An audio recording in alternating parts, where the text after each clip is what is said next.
और नाइक आज दुनिया भर में one of the best athlete footwear और अपैरल सप्लायर्स में से एक है। अब हर साल नाइक ने अपने एयर जॉर्डन मॉडल में एक नई टेक्नोलॉजी और डिज़ाइन इनोवेशन को इंट्रोड्यूस करना शुरू कर दिया था। दुनिया का one of the biggest sports brand Naik. आज हम बात करेंगे कि कैसे नाइक की शुरुआत हुई, किन किन प्रोडक्ट से नाइक पॉपुलर हुआ और कैसे नाइक आज one of the biggest sports brand है वर्ल्ड में। तो चलिए अब अपने इस इंटरेस्टिंग टॉपिक को शुरू करते हैं। सबसे पहले बात करते हैं नाइक के ओरिजिन के बारे में। तो नाइक ऑफिशियली ईयर 1964 में शुरू हुआ था। पहले इसका नाम नाइक नहीं बल्कि ब्लू रिबन स्पोर्ट्स था। इसे शुरू किया गया था फिल नाइट, जो कि यूनिवर्सिटी ऑफ ओरेगन के एक स्टूडेंट थे, साथ में थे उनके कोच बिल बावरमैन।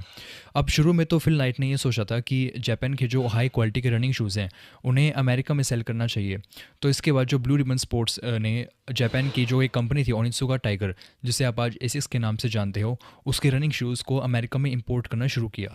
अब इसका मेन रीज़न ये था कि जो फिल नाइट थे उन्हें लगा था कि जो जापान के हाई क्वालिटी रनिंग शूज़ हैं ये अमेरिकन मार्केट में चीप और बेटर ऑल्टरनेटिव बन सकते हैं in comparison to German shoes जो कि एडिडास और पूमा थे। अब ब्लू रिबन स्पोर्ट्स का जो बिज़नेस था वो ग्रो करने लगा था और ईयर 1966 में उन्होंने अपनी पहली रिटेल शॉप खोली थी कैलिफोर्निया के सेंटा मोनिका। अब ईयर 1971 तक जो नाइक की पार्टनरशिप थी ओनित्सुका टाइगर के साथ वो काफ़ी स्ट्रॉन्ग थी, लेकिन बाद में इनके डिसएग्रीमेंट स्टार्ट होने लग गए थे और इसका मेन रीज़न था सिर्फ ओनरशिप और डिस्ट्रीब्यूशन राइट्स। और जब ये डिसएग्रीमेंट्स बढ़ने स्टार्ट हो गए थे तो जब फिल नाइट ने सोचा था कि वे अपनी खुद की कंपनी स्टार्ट करेंगे। अब 30 में 1971 को उन्होंने अपनी कंपनी का नाम बदलकर ब्लू रिबन स्पोर्ट्स से नाइक रखा, जो कि ग्रीस में विक्ट्री ऑफ गॉडेस का नाम है। और जो नाइक का फेमस स्वूश लोगो है जिसे आप आज तक देखते हैं, उसे एक ग्राफिक डिज़ाइन स्टूडेंट जिनका नाम है कैरोलिन डेविडसन उन्होंने डिज़ाइन किया था, वो भी $35 में। आज वो लोगो दुनिया भर में स्पीड, पावर और विक्ट्री का सिंबल है। और ऐसे शुरुआत हुई नाइक की। अब नाइक ने अपने अर्ली डेज में एक बहुत ही इनोवेटिव चीज़ बनाई थी जिसे नाम दिया गया था वॉफल सोल शू। ये सोल का आइडिया बिल बावरमैन का था, जिसे इनोवेट करने का आइडिया उन्हें एक वॉफल आयरन से आया था। ये एक टाइप की सोल थी जो ज़्यादा ग्रिप देती थी और इसी की वजह से नाइक की ग्रिप और परफॉर्मेंस दोनों ही इम्प्रूव हुई। अब ये आता है 1972। अब इस साल में ऑफिशियली नाइक ने अपना पहला शू लॉन्च किया था जिसे नाम दिया गया मून शू। अब इसे मून शू इसलिए कहते हैं क्योंकि जब एथलीट्स इसे पहनकर चलते हैं तो इसके फुटप्रिंट्स कुछ कुछ नासा के मून वॉक फुटप्रिंट्स की तरह आते हैं। अब जो मून शू था उसने नाइक के लिए एक फंक्शनल ब्रेक थ्रू का काम किया, क्योंकि जो इसकी परफॉर्मेंस थी वो एथलीट्स को अट्रैक्ट करने में काफ़ी कामयाब रही थी। अब नाइक को ये रियलाइज़ होना स्टार्ट हो गया था कि जो उनके वो खुद के प्रोडक्ट्स हैं वही ज़्यादा उनके लिए प्रॉफिटेबल है, ना कि किसी और कंपनी के प्रोडक्ट्स डिस्ट्रीब्यूट करना, जैसे कि नाइक ने पहले ओनित्सुका टाइगर के प्रोडक्ट्स को डिस्ट्रीब्यूट किया था। और अब जो ये सक्सेस नाइक को मिलने लगी थी, इसने नाइक को अपनी ब्रांड आइडेंटिटी बनाने के लिए पुश किया। अब ईयर 1973 में नाइक ने अपना एक और शू लॉन्च किया जिसका नाम रखा गया था नाइक कॉर्टेज। और जब ये शू लॉन्च हुआ तो इसने पहले साल में ही नाइक को $8 लाख मिलियन का रेवेन्यू कमा के दी। और दोस्तों, जो मैंने अभी $8 लाख मिलियन बोला है, ये $8 लाख मिलियन नहीं बल्कि $8 लाख है। ये एक लाइट वेट रनिंग शू था जो कि उस ज़माने में काफ़ी पॉपुलर हुआ। अब ईयर 1974 में नाइक ने अपना नेक्स्ट शू लॉन्च किया था जिसका नाम था नाइक वॉफल ट्रेनर। ये वही शू है जिसकी मैंने बात अभी पीछे की थी।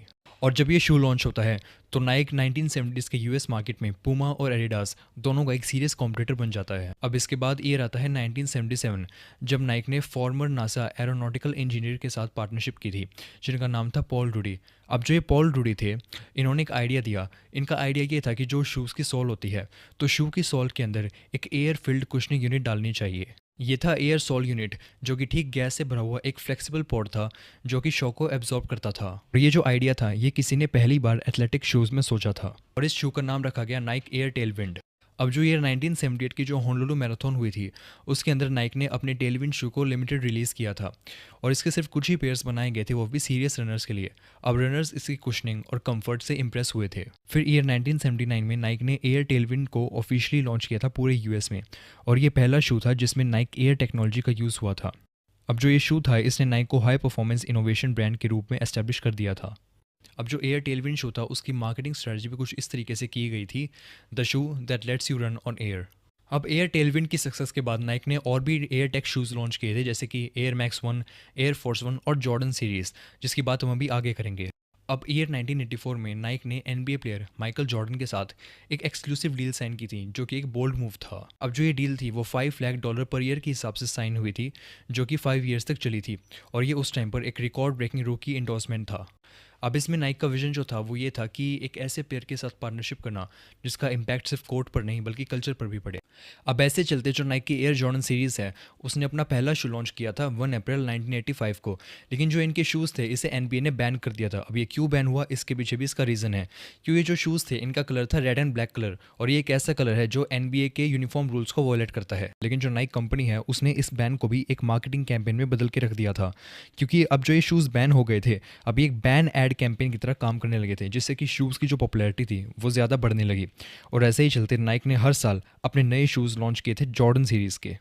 अब हर साल नाइक ने अपने एयर जॉर्डन मॉडल में एक नई टेक्नोलॉजी और डिज़ाइन इनोवेशन को इंट्रोड्यूस करना शुरू कर दिया था। अब ईयर 1997 में नाइक की जो एयर जॉर्डन सीरीज़ थी उसे नाइक ने एक सेपरेट सब्सिडियरी के फॉर्म में लॉन्च किया था। और अगर हम आज इसकी रेवेन्यू की बात करें तो इसका रेवेन्यू जो है वो बिलियंस में है, जिससे ये आज दुनिया भर में one of the most successful athlete endorsed brands में से भी एक आता है। अब इससे पहले ईयर 1988 में नाइक ने अपना फेमस स्लोगन भी लॉन्च किया था, जस्ट डू इट, जिसे आप लोग आज भी देखते हो। और ये जो इनकी टैगलाइन थी ये दुनिया भर में आज भी मोटिवेट करती है। आज नाइक के पास जॉर्डन ब्रांड जैसे और भी कई ब्रांड्स हैं, जैसे कि कन्वर्जे और हर्ली।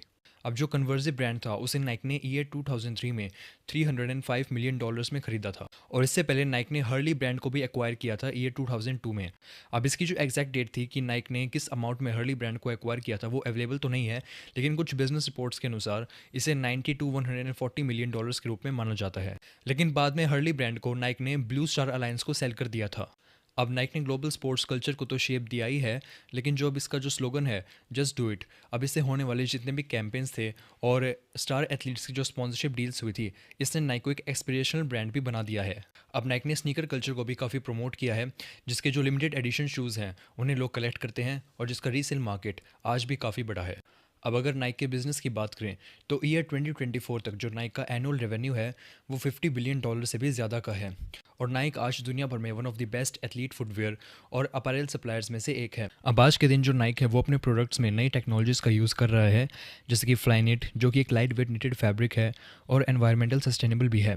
अब कंपनी ने अब कार्बन फुटप्रिंट पर काम करने, रिसाइकल मटेरियल्स यूज़ करने और रिन्यूएबल एनर्जी में इन्वेस्टमेंट बढ़ाने का भी प्रॉमिस किया है।